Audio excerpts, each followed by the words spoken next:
Em 3 de janeiro de 1923, um preso, profissão tropeiro e domador de cavalos, chamado Adeodato Manuel Ramos, foi assassinado na cadeia pública de Florianópolis. 2 tiros, um na parte exterior da coxa esquerda e outro em seu estômago. Os tiros foram disparados por Trogílio de Mello, capitão da Polícia do Estado de Santa Catarina e diretor da cadeia pública de Florianópolis.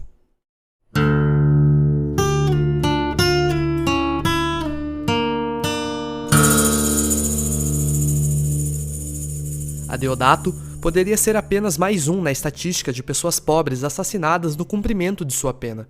Trujillo poderia ser tão somente mais um herói militar que, no exercício de sua função, estava no lugar certo, na hora certa e com a mira de sua arma apontada para um preso rebelde. Mas o que torna esse caso especial? Por que o assassinato desse homem foi escolhido dentre tantos? Que sentido faz investigar um caso de 1923 onde os envolvidos já foram julgados, condenados ou absolvidos? Essas perguntas fazem parte desse projeto que vai te contar a história de Adeodato Manuel Ramos, o último líder dos rebeldes da Guerra do Contestado. Nesta série de podcasts em formato de storytelling, nos propomos a investigar sua trajetória, desde a sua infância no interior do estado de Santa Catarina até o momento de sua morte e os desdobramentos de seus restos mortais e da fixação de sua memória na história. Eu sou Hélio Neto. E eu sou Carla do Nascimento. E esse é o primeiro episódio da série As Sombras de um Líder Caboclo, a vida de Adeodato Ramos. O demônio está encarcerado. É ele mesmo, em carne e osso.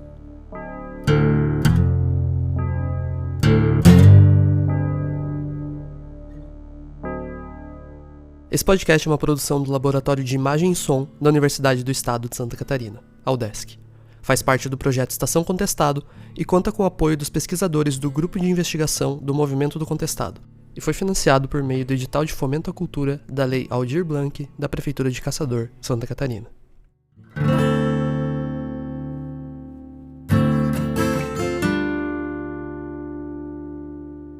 O caso de Adeodato é ao mesmo tempo singular e universal. Isso porque ele foi um sujeito comum, nascido e criado em uma comunidade rural do interior de Santa Catarina e que mais tarde se tornou o grande líder de um dos mais importantes movimentos de rebeldia popular do Brasil. Como homem das camadas populares do início do século XX, os rastros sobre sua vida e sua trajetória são mínimos e incompletos. Como uma liderança popular, a memória social sobre seus feitos reforçou a visão oligárquica e policial produzida durante sua vida, fixando sua imagem para a história como um bandido e sanguinário. Mas em um processo de reconfiguração da memória recente, ele também tem sido apresentado como um grande herói. Nossa intenção é revisitar sua trajetória, seus feitos, bem como a construção de sua memória social e historiográfica. Por meio de uma pesquisa minuciosa em arquivos policiais, documentos de cartório, processos criminais e obras literárias e historiográficas, buscaremos analisar e narrar as diferentes faces de Adeodato, pois todas elas interessam a história e compõem a complexa imagem desse sujeito na atualidade.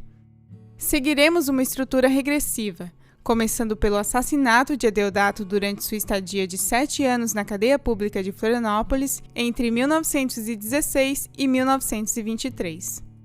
Assim como muitos homens pobres, encarcerados e assassinados nas prisões, restam muitas dúvidas sobre sua vida, assim como os motivos e episódios que envolvem sua morte.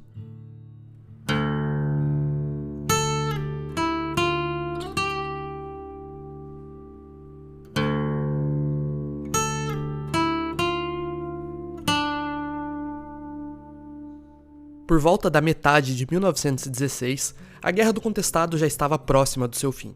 A Santa Irmandade, como se auto-intitulavam os sertanejos rebeldes, era comandada por Adeodato Manuel Ramos. Os locais onde os sertanejos se agrupavam eram chamados por eles de Cidades Santas, e já haviam sido completamente destruídas pelo exército brasileiro. Adeodato passou a vagar sozinho pelos matos da região de Timbó Grande e lá ele se entregou no dia 2 de agosto de 1916. Ele então foi conduzido para ser preso na vila de Canoinhas, cidade que abrigou regimentos do exército na repressão ao conflito e melhor estruturada em comparação com os pequenos vilarejos da região. Lá, o jornal local, chamado O Imparcial, anunciava em suas colunas, abre aspas, "O demônio está encarcerado, é ele mesmo em carne e osso", fecha aspas. Da capital do estado, o chefe de polícia de Santa Catarina, Ulisses Costa, ao ser comunicado de sua prisão, ordenou que o delegado de Canoinhas, Francisco Ferreira, enviasse Adeodato para o município de São Francisco do Sul com a máxima segurança, julgando que a cadeia da vila não fosse segura o suficiente. Então, Adeodato viajou mais de 300 quilômetros. Por não possuirmos registros, as hipóteses são que Adeodato tenha sido escoltado pela estrada Dona Francisca, de mula ou de carroça, até o porto de São Francisco do Sul, ou então, viajado de trem de Canoinhas para São Francisco do Sul. Fato é que ele chegou na cidade no dia 4 de agosto de 1916. 6 dias depois, no dia 10 de agosto de 1916, Adeodato foi escoltado até Itajaí, cidade portuária do litoral catarinense, a bordo do navio a vapor Max. O motivo era para que o navio pernoitasse no porto de Itajaí antes de seguir viagem até a capital. De acordo com o jornal O Farol da cidade de Itajaí, era grande o número de curiosos que se juntaram para ver Adeodato na ponte de embarque. Adeodato foi recolhido para a cadeia de Itajaí e na manhã do dia 11, algemado, a bordo do vapor Max, foi enviado para Florianópolis. Às 11 horas da manhã, Adeodato finalmente chegou até a capital catarinense como preso, pela primeira vez. Como preso, pois é possível que ele já conhecesse a capital devido à sua ocupação como tropeiro, nos anos anteriores à Guerra do Contestado. De acordo com o jornal O Estado, da capital, centenas de curiosos se juntaram no trapiche Rita Maria, no centro da cidade, para ver a chegada do homem que tinha sido noticiado como uma espécie de demônio encarnado, um bandido impiedoso e sanguinário. A presença de curiosos era tamanha que a polícia teve que realizar uma interceptação no vapor Max antes que ele atracasse. Adeodato Ramos foi levado até a cadeia pública pelo trapiche da Praia de Fora, a cerca de 2 quilômetros do local esperado inicialmente. Para os ouvintes que não conhecem a capital catarinense e querem se localizar utilizando um mapa, um trajeto aproximado seria como se Adeodato fosse desembarcar onde hoje fica a rodoviária Rita Maria, mas a polícia o levasse até onde fica o Beira-Mar Shopping. Normalmente, Adeodato seria levado para o prédio da Câmara e Cadeia, onde hoje funciona o Museu de Florianópolis. Mas à época, o prédio passava por uma reforma e o sertanejo foi enviado então para as celas do quartel do Comando-Geral da Polícia Militar de Santa Catarina, em frente à Praça 17 de Novembro, atual Praça Getúlio Vargas, no centro de Florianópolis. A mudança de trajeto também diminuiria o tempo de deslocamento de Adeodato até a prisão. Mas mesmo com essa mudança, pelas ruas onde passava a escolta, grande número de curiosos os acompanhava, como em uma procissão. Mas por que os populares queriam vê-lo? A população catarinense, não só da capital, foi inundada de notícias sobre a Guerra do Contestado pelos jornais, tendo sido o nome de Adeodato mencionado diversas vezes e responsabilizado por diversos crimes hediondos, como o assassinato de centenas de pessoas, entre mulheres e crianças e até mesmo familiares, como seu pai, seu sogro e sua mulher. Cidades catarinenses como Itajaí e Jaraguá do Sul também noticiaram o conflito, além da capital brasileira na época, o Rio de Janeiro. Várias matérias de jornal da época citam Adeodato como um célebre bandido, um terrível fanático e um facínora, e até mesmo um demônio, como mencionamos anteriormente. Uma matéria publicada no Rio de Janeiro chegou a noticiar que em um único dia Adeodato teria assassinado 400 mulheres viúvas que atrapalhariam as marchas que ele obrigava os caboclos a fazerem. O líder sertanejo foi tão popularizado na capital catarinense que uma seção de crônicas do jornal O Estado publicou em uma coluna dizendo que Adeodato teria chegado a Florianópolis para, abre aspas, assistir às sessões do Congresso, fecha aspas, ironizando a prisão do sertanejo. Na mesma coluna, dizia que Adeodato, abre aspas, anda meio arisco e de carnadura magra, meio abichadas, pois são as almas dos fanáticos degolados e trucidados que o perseguem, fecha aspas. A palavra fanáticos era usada na época para se referir aos membros da Santa Irmandade, fiéis aos monges João Maria e José Maria, as principais figuras da religiosidade do contestado. A palavra era empregada não só pelos jornais da época, como pelas forças oficiais do exército, polícia e elites catarinenses, sempre visando desqualificar o movimento dos sertanejos. Não se preocupe se você não tem muito conhecimento sobre os monges do contestado, pois mais adiante nessa série iremos contextualizar o conflito.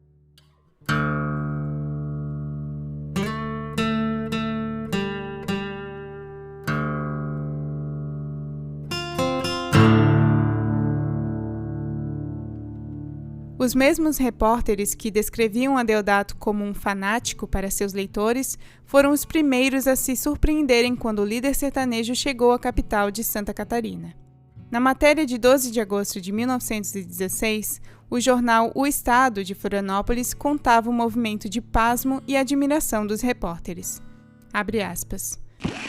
Nós, que esperávamos ver nesse instante o semblante perverso e hediondo de um bandido, cujos traços fisionômicos estivessem a denotar a sua filiação entre os degenerados e os desclassificados do crime, vimos, pelo contrário, um mancebo de todo o vigor da juventude, de uma compleição física admirável, esbelto, fronte larga, lábios finos, o superior vestido de um buço pouco denso, cabelos negros, olhos de azeviche pequenos e brilhantes, dentes claros, perfeitos e regulares, ombros largos, estatura mediana, tez acaboclada e rosto levemente alongado.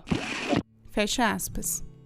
No dia 12 de agosto de 1916, Adeodato foi interrogado pelo chefe de polícia que ordenara sua transferência, Ulisses Costa. No interrogatório estavam presentes um correspondente do jornal O Estado e o capitão Vieira da Rosa, que foi responsável por comandar o exército brasileiro durante a fase final da Guerra do Contestado, que ficou conhecida como a fase do açougue, tamanha sua mortalidade. O jornal conta que, abre aspas, Adeodato apresentou-se de pés descalços, vestindo colete, paletó e calças de brim ordinário, com listras já apagadas pelo uso e trazendo debaixo uma camisa de lã grossa, que lhe ia até ao pescoço. Segurando as suas calças caídas nos quadris, tinha um cinto dos que a polícia usa, já bastante estragado. A sua fisionomia, que estava levemente alterada por uma barba de 5 ou 6 dias, era extremamente simpática e o seu tipo de perfeito descendente da tribo Guarani, de ombros largos e musculoso, impressionou vivamente os presentes. Fecha aspas. O jornal diz ainda que Adeodato ficou um pouco deslocado em presença da autoridade e começou, encabulado, a coçar a barba e, quando não, cruzando os braços sobre o peito, falava olhando para o chão. No dia 18 de agosto, foi novamente interrogado para, alguns dias depois, ser mandado de volta para Curitibanos, na região do Contestado, para ser julgado por seus supostos crimes. Todos esses movimentos constam nos registros policiais e foram noticiados na imprensa catarinense, e foi por meio deles que tomamos conhecimento dessas ações em suas minúcias. Após seu julgamento e uma série de acontecimentos um tanto intrigantes que vamos te contar nos próximos episódios, Adeodato retornou a Florianópolis e lá permaneceu até o dia do seu assassinato. No dia 20 de janeiro de 1923, o jornal Correio do Povo de Jaraguá do Sul noticiou a morte de Adeodato.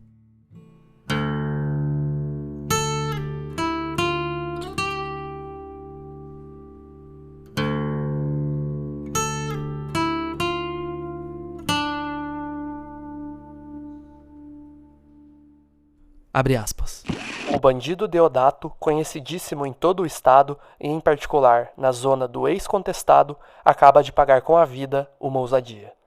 Achava-se ele ultimamente detido na cadeia de Florianópolis, onde aguardava o destino que os tribunais iam lhe dar. Na repartição escura do cárcere em que ele se achava, já iam bem adiantados os seus trabalhos de arrombamento na parte térrea, quando o carcereiro, alimentando certas dúvidas em torno de uma possível fuga de Deodato, resolveu removê-lo para outra cela. Deodato viu no maior desespero o seu plano frustrado, e quando o carcereiro o removia para a nova repartição, decidiu-se de, por qualquer modo, procurar sua evasão. Assim, foi que no momento em que ia ser novamente engaiolado, com a astúcia de bandido fino, conseguiu iludir a boa-fé do carcereiro e, pondo-se em fuga, enveredou pelo corredor que dá para a saída, e num salto de tigre, caiu sobre o sentinela, tomando-lhe o fuzil que estava de baioneta calada, mas por felicidade com guarda-fecho. O bandido, na rua, foi cercado pelos policiais, mas defendia-se como uma fera, quando na ocasião chegava ao local o capitão Trogílio, da força policial, que, agredido pelo criminoso, sacou um revólver e desfechou-lhe 3 tiros, deixando-o gravemente ferido, vindo a falecer horas depois. Fecha aspas. A imaginação do autor da matéria parece ser a mesma de um roteirista de filme de ação. Um preso perigoso que tramava sua fuga pacientemente por anos. A troca de cela, motivada por dúvidas de fuga, sugere que alguém entregou os planos para o agente penitenciário. Nessa trama cinematográfica imaginada pelo repórter, temos um bandido perigoso impedido de fugir e um oficial militar que salvou a sua vida e a de seus subordinados, e com isso, torna-se herói. A narrativa é tão pródiga em imagens que parece que o autor foi testemunha ocular do episódio, mas é bom lembrar que esse texto foi publicado no Jornal da Cidade de Jaraguá do Sul, que fica a aproximadamente 200 quilômetros de Florianópolis. Como não temos o privilégio de voltar no tempo para assistir o ocorrido, nos resta a dádiva da dúvida. E no exercício da profissão de historiador, temos que confrontar as fontes que restam sobre o assunto. Mas antes disso, precisamos conhecer um pouco mais sobre a história do herói oficial.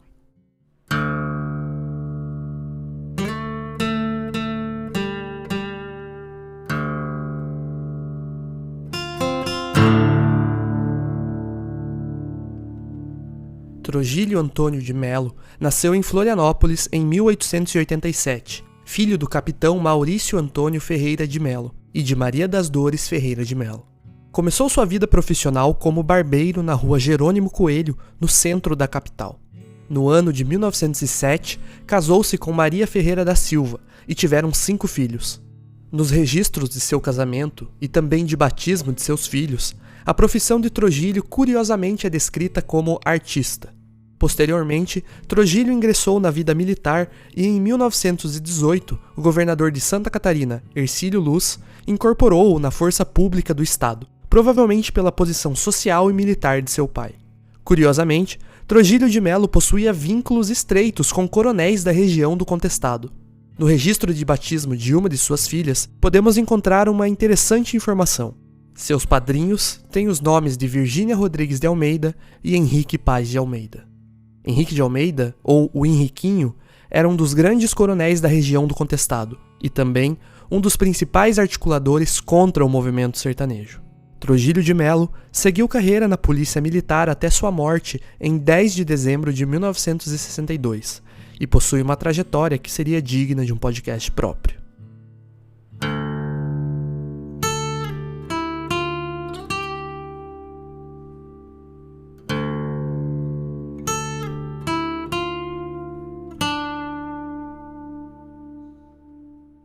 Na manhã de 3 de janeiro de 1923, Adeodato Manuel Ramos foi assassinado na cadeia pública de Florianópolis após uma suposta tentativa de fuga.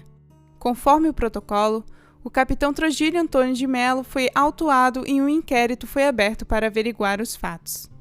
No total, quem descreveu os fatos ocorridos no dia da morte de Adeodato Ramos foram 8 oficiais da força pública que estavam em serviço no dia do ocorrido e um civil, morador próximo à cadeia.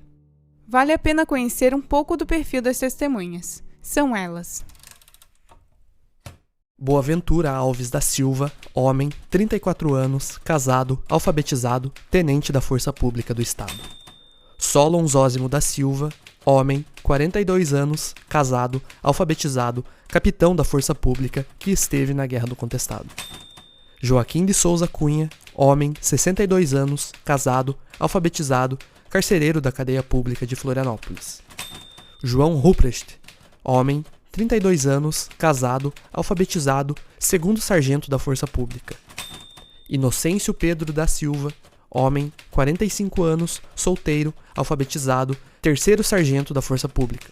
E Afonso de Assis, homem, 39 anos, funcionário público do Estado, morador próximo à cadeia. No dia 5, sexta-feira, os testemunhos foram oficiados ao delegado Fernando Machado, que intimou outros 2 oficiais a comparecerem na delegacia na próxima segunda-feira, dia 8 de janeiro, para que prestassem depoimento. Manuel Ventura dos Santos, homem, 21 anos, casado, não alfabetizado, praça da Força Pública. E Martinho Leandro dos Santos, homem, 29 anos, casado, alfabetizado, cabo da Esquadra da Força Pública.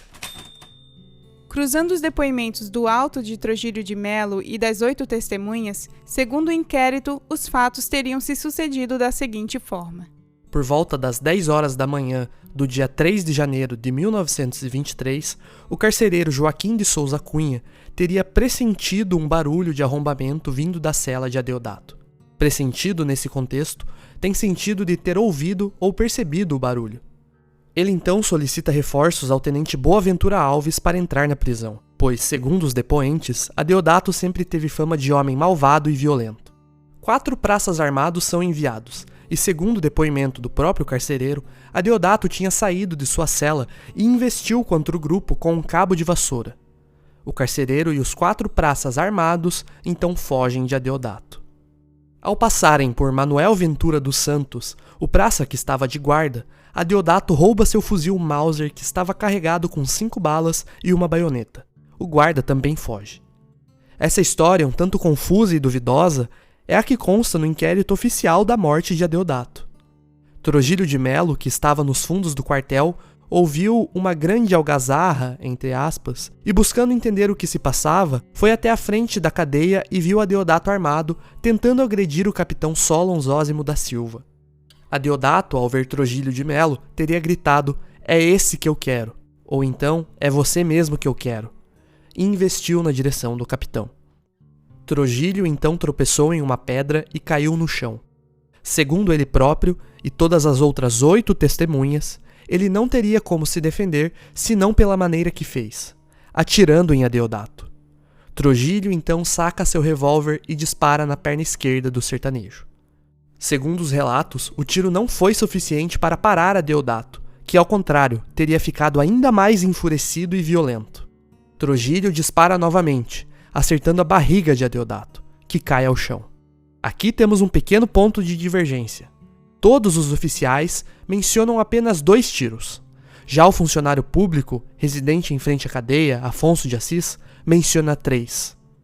De acordo com as testemunhas, mesmo gravemente ferido, Adeodato teria ainda tentado disparar o fuzil que tinha em mãos, mas que não teria conseguido, pois este estava com a trava de segurança acionada. No entanto, Adeodato sabia muito bem como manusear um fuzil, então é possível que ele tenha sido ferido no instante em que tentava destravar a arma, não conseguindo atirar em Trogílio. Já no chão, baleado 2 vezes, Adeodato é desarmado e levado para o interior da cadeia, supostamente para receber os primeiros socorros.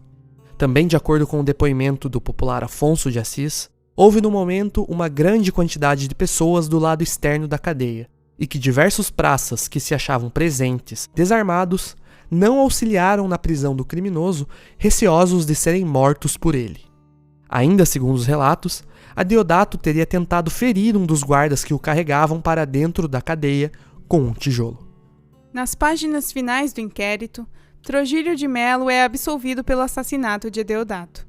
De acordo com o documento, a ação de Trogílio, abre aspas, se enquadra rigorosamente na justificativa do artigo 32, parágrafo 2º do Código Penal, estando perfeitamente caracterizados os requisitos exigidos pelo artigo 34 do mesmo Código. Fecha aspas. O Código Penal vigente na época era o Código Penal de 1890, e o parágrafo 2º do artigo 32 fala que não seriam atos criminosos a prática de legítima defesa própria ou de outros presentes. Já o artigo 34 dava as condições para que se justificasse a legítima defesa. Primeiro, agressão atual. Segundo, impossibilidade de impedir a agressão ou receber socorro de autoridade pública. Terceiro, os meios usados para se defender sejam adequados e proporcionais ao perigo ou agressão. E quarto, a pessoa agredida não tenha provocado o agressor. Em resumo, para as autoridades, Trogílio de Melo ter assassinado Adeodato teria sido um ato de legítima defesa e de defesa dos presentes. O que mais chama a atenção é que todos os depoimentos corroboram para um encaixe rigoroso do ocorrido nos artigos do Código Penal que absolveriam Trogílio, como a agressão atual, tendo Adeodato partido para cima de Trogílio, a impossibilidade de receber socorro da autoridade pública, sendo comicamente eles próprios as autoridades, o emprego de meios adequados para evitar a agressão, estando Adeodato também armado e pronto para atirar, e a ausência de uma provocação de Trogílio que ocasionasse a agressão. É interessante também que os supostos alvos de Adeodato seriam pessoas que tinham ligações com o contestado, como o capitão Solon Zósimo, que lutou no conflito, e o próprio Trogílio de Melo, compadre do coronel da região, Henrique de Almeida. Em todos os depoimentos, Adeodato é descrito como raivoso, perigoso, malvado e violento, tendo seu ímpeto furioso só aumentado ao levar o primeiro tiro. Além disso, muitas questões são levantadas. Como Adeodato sozinho teria conseguido abrir a tranca de sua cela? Como Adeodato sozinho teria colocado 4 guardas armados para correr? Adeodato teria mesmo dito que estava em busca de Trogílio Melo especificamente? Se sim, por quê? Quantos tiros foram realmente disparados? Sabemos que até meados dos anos 20, remanescentes do contestado tiveram pequenos agrupamentos e foram perseguidos e mortos pelas forças dos coronéis da região. Teria Adeodato sido simplesmente executado em 1923 como um ponto final da luta do contestado? Se sim, por que só depois de tantos anos? Essas questões permanecem sem uma resposta e mantêm as dúvidas sobre a morte de Adeodato.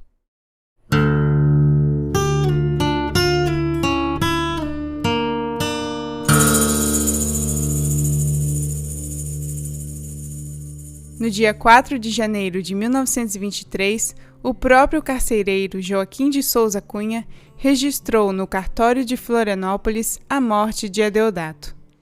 No mesmo dia, o corpo do líder rebelde foi sepultado em cova rasa no cemitério público de Florianópolis. Este cemitério não existe mais. Hoje, na região onde era o cemitério, existe o Parque da Luz e o acesso da ilha de Florianópolis para a Ponte Hercílio Luz, o principal cartão postal da capital catarinense. Na certidão de óbito, consta que Adeodato morreu às 5h30 da tarde. No registro de sepultamento, a hora da morte aparece como às 7h30. A suposta tentativa de fuga e os disparos de Trogílio de Melo teriam acontecido por volta das 10 horas da manhã. O que aconteceu com Adeodato nessas 7 ou 9 horas até sua morte? No episódio 7 desta série, iremos abordar a questão sobre o cemitério, dos restos mortais de Adeodato e os momentos finais de sua vida. Como era de se esperar, a morte de Adeodato também foi noticiada nos jornais. Na edição de 4 de janeiro de 1923, o jornal República, da capital catarinense, anunciava que estava morto, abre aspas, o senhor de uma terrível crônica de sangue, fecha aspas. O cabo de vassoura que ele usou para se defender foi convertido, na narrativa do autor da matéria, como um forte cacete, e que Adeodato estava disposto a readquirir a liberdade a todo transe. A cômica queda de Trogílio de Melo sequer foi mencionada, muito menos a fuga dos guardas armados. Adeodato foi um homem racializado, líder de um movimento de insurgência popular do sertão de Santa Catarina no início do século XX. As fontes históricas que possuímos para narrar sua história são escassas, e dentre as poucas que existem, a esmagadora maioria foi produzida em contextos de subalternização e violência, ou seja, os inimigos de Adeodato, os perpetradores da violência contra a população cabocla, foram quem produziram essas fontes históricas. Muitas vezes essa população é caracterizada nessas fontes simplesmente como fanática ou ignorante, sendo contestado um puro movimento de banditismo sem causa. Mas o historiador não pode simplesmente se ater às descrições orgânicas das fontes. Seguindo reflexões do filósofo alemão Walter Benjamin, devemos analisar essas fontes históricas a contrapelo.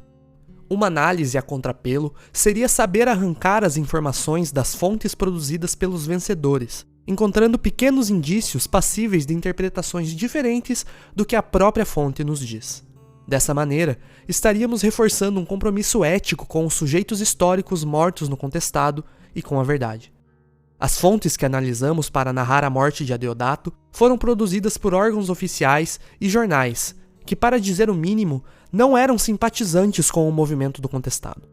Por isso, a narrativa que se fixou na memória foi a de um bandido sanguinário, que sem escrúpulos assassinaria 400 mulheres em um único dia.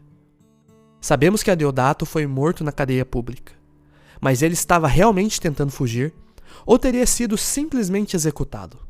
As narrativas do inquérito seriam verdadeiras? As incongruências são suficientes para duvidarmos do documento? Você, ouvinte, pode deixar sua opinião no campo de comentários desse episódio.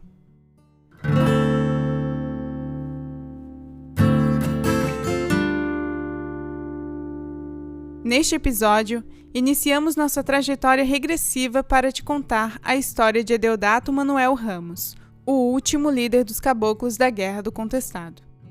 Como dissemos na introdução, seu fim, embora singular, se assemelha ao de muitos homens pobres assassinados em cadeias na história do Brasil, no passado distante ou no tempo presente.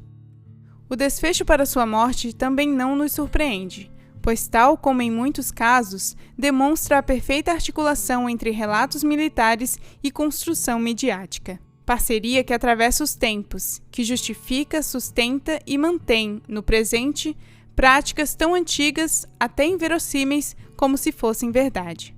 E como a história é escrita pelo vencedor, pouco espaço temos para interromper o fluxo de narrativas oficiais que teimam em justificar as ações dos algozes, deturpar e silenciar a história e a memória dos vencidos. Para isso, no próximo episódio vamos confrontar testemunhos e tentar arrancar das tramas das narrativas oficiais um pouco da história e dos acontecimentos que levaram ao assassinato de Adeodato.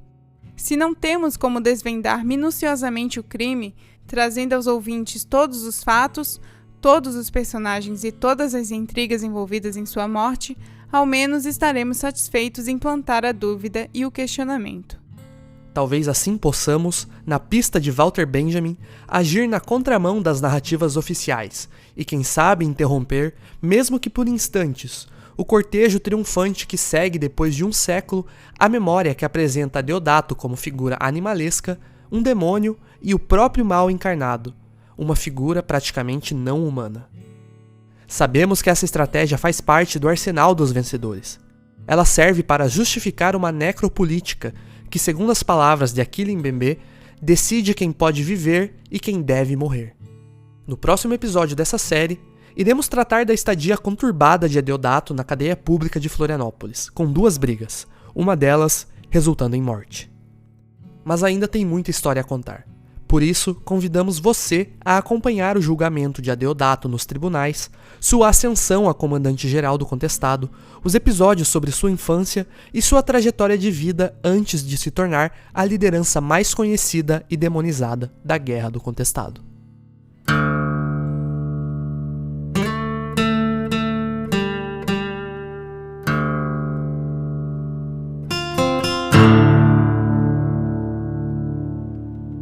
Esse podcast foi financiado por meio do Edital de Fomento à Cultura da Lei Aldir Blanc, em parceria com a Prefeitura de Caçador, Santa Catarina. É uma produção do Laboratório de Imagem e Som da Universidade do Estado de Santa Catarina e do projeto Estação Contestado. Se você gostou dessa história e conhece alguém que também iria se interessar, compartilhe esse episódio e conheça o projeto. Além de podcasts, também produzimos documentários, material didático para professores, oficinas com a comunidade, pesquisas acadêmicas e muito mais. Convidamos vocês a acessarem nossas redes sociais. No Instagram, @estacal.contestado, Estação Contestado sem tio e sem cedilha, e Estação Contestado no Facebook e no YouTube. Lá, você vai encontrar diversos conteúdos de confiança e de qualidade sobre a Guerra do Contestado. Todas as fontes pesquisadas e citadas se encontram na descrição deste episódio, assim como a bibliografia consultada e e-mail para contato. Obrigada pela sua audiência e, se quiser saber mais sobre essa história, siga ouvindo os outros episódios de As Sombras de um Líder Caboclo, A Vida de Adeodato Ramos.